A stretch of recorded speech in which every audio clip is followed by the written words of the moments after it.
तर हा वाला आन्सर समजून घे.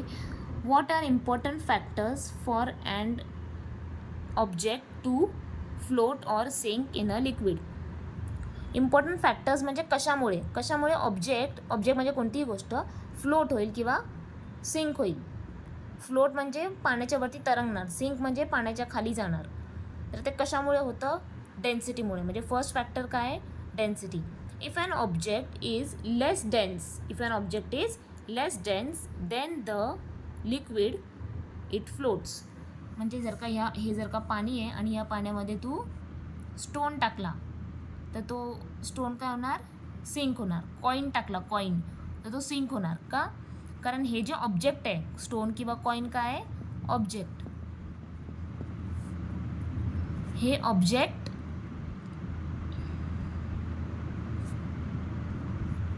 चं वजन जास्त आहे म्हणून सिंक झालं. मग ऑब्जेक्टचं वजन जास्त आहे त्याला काय बोलणार? Object are more dense. हे ओन वर्ड्समध्ये लिही, कारण एक्झाममध्ये क्वेश्चन्स नोटबुकचेच येतील, कंपल्सरी नाही आहे. तर तुला ओन वर्ड्समध्ये लिहावं लागेल. ऑब्जेक्टचं वजन जास्त आहे म्हणजे ऑब्जेक्ट आर मोर डेन्स आणि म्हणून ते काय होतं आहे?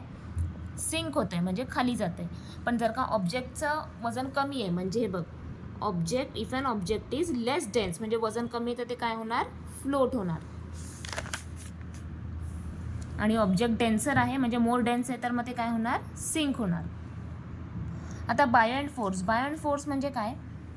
जे अपवर्ड फोर्स लागतो ना, बायंड फोर्सला इम्पॉर्टंट वर्ड काय? Upward force. अपवर्ड वर लक्षात ठेव. Liquid push upward force on object placed in them. This upward force is called the buoyant force.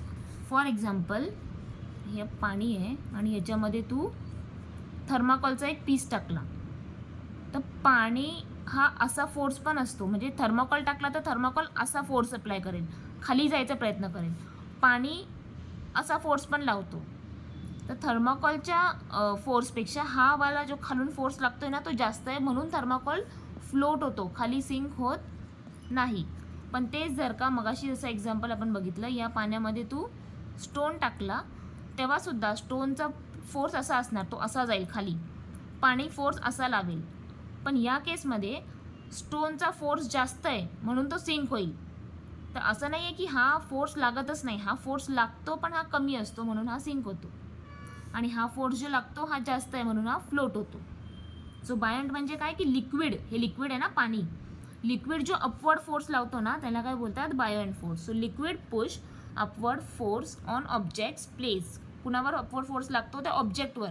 मग थर्माकोल असो किंवा कॉईन असो किंवा stone placed in them, this upward force is called buoyant force.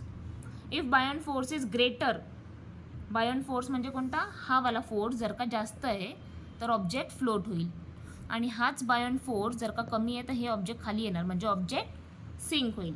If buoyant force is greater than object, the object will float. If buoyant force is less, it will sink. Shape affects how water is displaced. For example, a boat, he spelling wrong hai, a boat floats even if it's made of metal, while a metal ball sinks. म्हणजे जर का तू पाण्यामध्ये हे जर का असं पाणी घेतलं आणि याच्यामध्ये काहीतरी मेटलचं टाकलंस तर ते याच्यामध्ये सिंक होणार. पण ते जेव्हा आपण समुद्र बघतो, एवढी मोठी बोट असते मेटलची, ती सिंक होते का पाण्यामध्ये? सिंक म्हणजे खाली जाते का बोट? नाही, ती फ्लोट होते. पण तू मेटलचं हे टाकलंस तर ते सिंक होणार. असं का? हे सिंक होणार आणि हे फ्लोट होणार. कारण का? ह्याचा शेप छोटा आहे, ह्याचा शेप मोठा आहे ना. तर शेप जेवढा मोठा असेल ना तेवढं त्याचं वेट स्प्रेड होतं. शेप जेवढा मोठा असेल तेवढं त्याचं वजन आहे ना एवढ्या एरियामध्ये स्प्रेड झालं. बघ, एरिया म्हणजे किती जागा घेतली, एवढी जागा घेतली यांनी, तर एवढी जागा घेतली.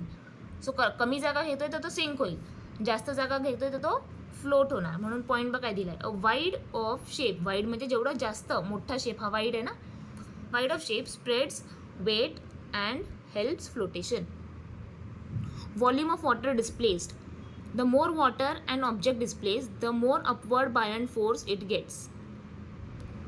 A large volume of water displaced can help an object float even if it's heavy. हे 2 पॉईंट्स तुला ट्युशनमध्ये एक्सप्लेन करते.